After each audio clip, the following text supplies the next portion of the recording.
दर्शकों, आप देख रहे हैं आजकल भारत। आजकल भारत के विशेष कार्यक्रम पंचायतनामा में आप सभी का स्वागत है। चुनावी वर्ष चल रहा है। अगले माह यहाँ त्रिस्तरीय पंचायत के चुनाव होंगे और चुनाव के साथ ही यहाँ पर पंचायतों में सरकार बनेगी।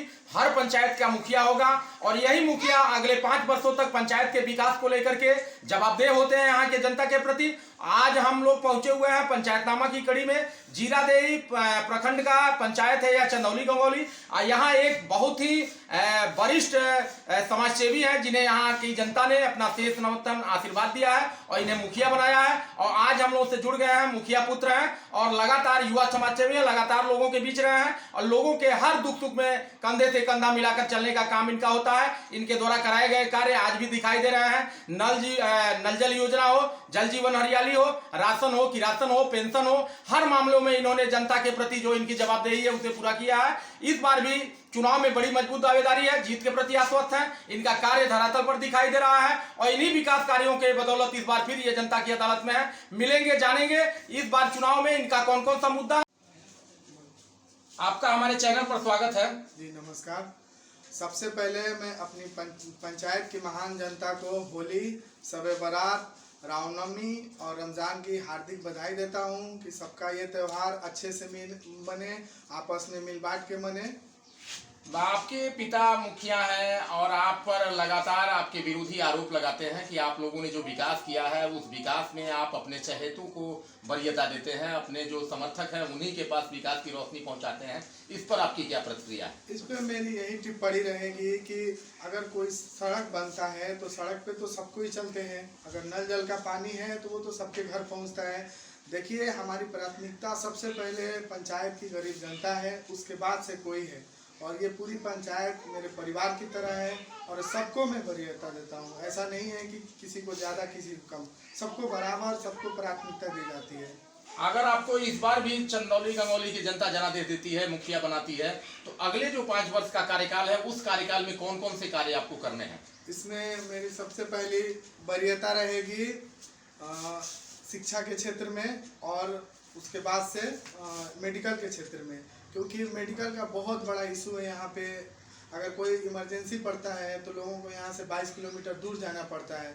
हम लोग मुखिया के हैसियत से ये कहना चाहते हैं कि कोई अच्छा प्राथमिक स्वास्थ्य केंद्र हमारे पंचायत में हो कि जो प्राथमिक उपचार है, जो फर्स्ट एड होता है, कम से कम वो सही से मिल जाए यहाँ पे।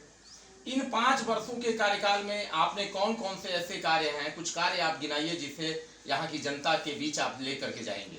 सबसे पहले हम जनता के बीच सबसे पहले सड़क का कार्य लेके जाएंगे। ऐसा कोई गांव नहीं है जहां पे हमने सड़क का कार्य नहीं किया, क्योंकि हमारा प्राथमिकता यही था कि हम सबसे पहले सड़क का क्या करें।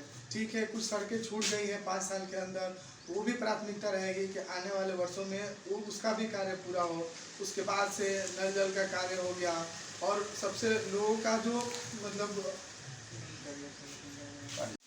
आपका पंचायत जीरादेई का सबसे हॉट पंचायत माना जाता है। यहाँ चुनाव में आपने बड़े पैमाने पर विकास किए हैं और आपका विकास दिखाई भी दे रहा है, लेकिन जब चुनाव आता है तो विरोधियों द्वारा दुष्प्रचार किया जाता है। मुर्गा, शराब, पैसा, साड़ी, कंबल पर मतदाताओं को रिझाने के प्रयास होते हैं। इसे आप लोकतंत्र के लिए कैसा मानते हैं? ये लोकतंत्र के लिए बेहद ही खतरनाक स्टेप है, क्योंकि लोकतंत्र में इसकी ज़रूरत है ही नहीं। आप उसे चुनते हैं जो 5 साल आपके लिए क्या करता है, सबसे पहली बात। दूसरी बात कि बहुत सारे लोग होते हैं जो चुनाव के नज़दीक आते ही जाति, धर्म, मुर्गा, शराब इन सब का व्यवस्था करके वोट लेते हैं, चुनाव हार भी जाते हैं, 5 साल आपसे दूर रहते हैं, फिर चुनाव में आपके नज़दीक आते हैं और फिर वही काम करते हैं। ठीक है, और हम लोग जो हैं कि हमारे पंचायत में पहले रिजर्वेशन भी था, फिर भी हमारे पिताजी ने लोगों के बीच में जाकर उनका काम किया, पंचायती किया, कहीं भी कोई मदद हो किया। और हमारे पंचायत में कोई भेदभाव ही नहीं होता है, चाहे वो हिंदू हो, मुस्लिम हो, सबको बराबर इज्जत दिया जाता है और हमें मिलता भी है। हम मुस्लिम समुदाय से हम किसी हिंदू के घर जाते हैं तो हमें खाना, पानी, नाश्ता जो कुछ भी मिलता है हमें मिलता है और बहुत अच्छा लगता है, क्योंकि हमारे अंदर कोई भेदभाव नहीं है, कोई किसी भी विचारधारा की लड़ाई नहीं है। पूरी पंचायत हमारी जनता है, हमारे परिवार की तरह है। एक आप मटका भी खरीदते हैं तो उसको ठोक के देखते हैं कि सही है, कहीं से कोई टूटा हुआ तो नहीं है। उसी तरह 5 साल के कार्य देख के हमें लोग वोट करेंगे। पिछली बार हम 700 वोटों से चुनाव जीते थे, इस बार हम उससे कहीं अधिक वोटों से जीतेंगे। और कुछ लोगों को मेरा ये इंटरव्यू खराब लगता है, क्योंकि उनको पता है कि वो जीत नहीं रहे हैं, लोगों को रिझा के बहला फुसला के इधर से उधर करके वो चुनाव में आते हैं, फिर बरसाती मेढक की तरह चले जाते हैं। चुनाव है अगले माह, अपने चंदौली गंगाल के पंचायत के लोगों से अपील आपकी क्या होगी चुनाव को लेकर? चंदौली गंगौली की महान जनता से हमारी यही अपील है कि आपने इस 5 साल के कार्यकाल को हमें देखा है, जाना है, पहचाना है। हम आपके सुख दुख हर चीज़ में खड़े हैं, ठीक है। कहीं किसी से कमी बेस होता है, उसको देखते हुए, हमारे कार्य को देखते हुए आप हमें फिर से वोट करें, और जो पंचायत की जो विकास है जो रुक गया है, या फिर मतलब जो जैसे बहुत सारे काम जो अधूरे पड़ गए हैं, उसको आगे बढ़ाने के लिए फिर हमारा सहयोग करें, फिर हमें आगे बढ़ाएं और खुद भी आगे बढ़ें। परिचय दे दीजिए। मेरा नाम टूना है, मैं कलीमुन्नेसा मुखिया जी का लड़का हूँ।